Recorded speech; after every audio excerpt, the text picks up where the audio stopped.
ദൈവനാമത്തിന് മഹത്വമുണ്ടാകട്ടെ. ഈ പ്രഭാതത്തിൽ നമ്മുടെ ചിന്തയ്ക്കായി ലഭിച്ചിരിക്കുന്ന വേദഭാഗം 119 സങ്കീർത്തനം 18 വാക്യം.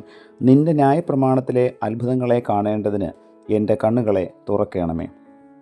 ഒരു നദിയുടെ വളവിനടുത്തുള്ള ശാന്തമായ ഒരു ഗ്രാമത്തിൽ മധു എന്ന ഒരു കുശവൻ താമസിച്ചിരുന്നു. ചെറുപ്പം മുതൽ തന്നെ അയാൾ കളിമൺ പാത്രങ്ങൾ ഉണ്ടാക്കിയിരുന്നു. അദ്ദേഹത്തിൻ്റെ പാത്രങ്ങൾ ഉറപ്പുള്ളതായിരുന്നു എങ്കിലും തിളക്കം കുറവായിരുന്നു. അതുകൊണ്ട് മിക്കവരും അത് വാങ്ങുവാൻ മടിച്ചിരുന്നു. ഒരു വർഷകാലത്ത് അവിടെയുള്ള നദി ഗതി മാറി ഒഴുകുവാൻ തുടങ്ങി. അതോടെ ഒരു പ്രത്യേകതരം കളിമണ്ണ് അവിടെ കാണപ്പെട്ടു.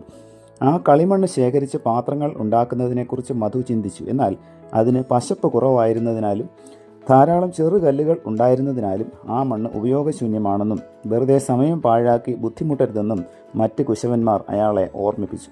എന്നാൽ മധു ആ മണ്ണുകൊണ്ട് എങ്ങനെ നല്ല പാത്രങ്ങൾ നിർമ്മിക്കാം എന്ന് പരീക്ഷണങ്ങൾ നടത്തി.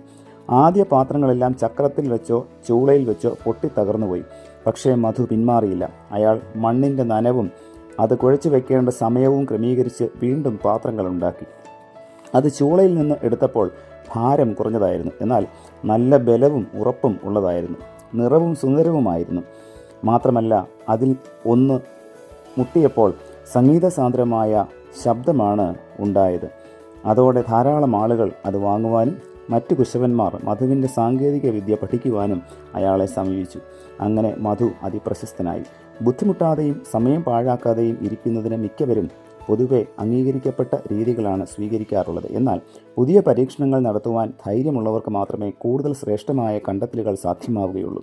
ഇവിടെ പരാജയങ്ങൾ സംഭവിക്കാം, എന്നാൽ പരാജയങ്ങൾ വിജയത്തിന് വിപരീതമല്ലെന്നും വിജയത്തിലേക്കുള്ള ആദ്യ പടികളാണെന്നും നാം മനസ്സിലാക്കണം.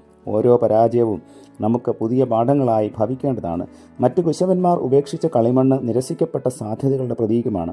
നിരവധി സാധ്യതകൾ നിറഞ്ഞ ലോകത്തിൽ സാധ്യതകളെ ശരിയായി ഉപയോഗിക്കുവാൻ കഴിയണം. മറ്റുള്ളവർ അവഗണിച്ച പല മാർഗങ്ങളും പുതിയ സാധ്യതകളിലേക്ക് വിരൽ ചൂണ്ടുന്നവയാണ്.